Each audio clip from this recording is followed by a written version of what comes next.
पता ही हो गया ना है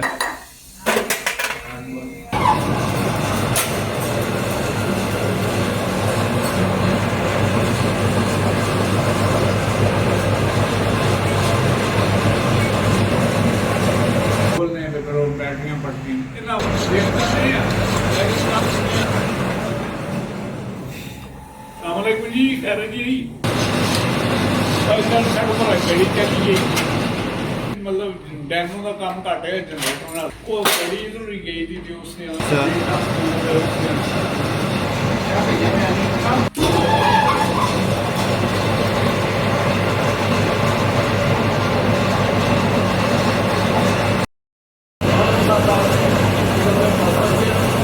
जो उस्ताद के बस बन गए तो उसको लथा डाले थे चारों नाम करी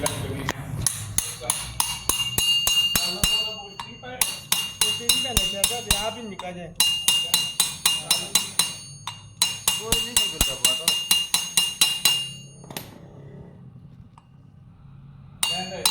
अगले बुजुर्ग की दार पे अच्छा सार अगले इशारे भी ठीक अच्छा सार मेरा जिंदा जी पीछे दी क्या करता है ना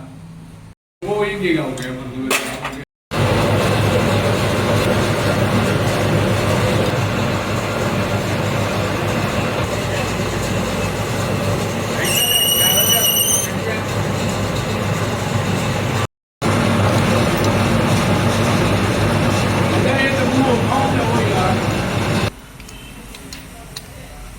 हो गया तो उठा नहीं ये ठीक हो गया है जी, इसको बोश लग गया ऐसा लगता है।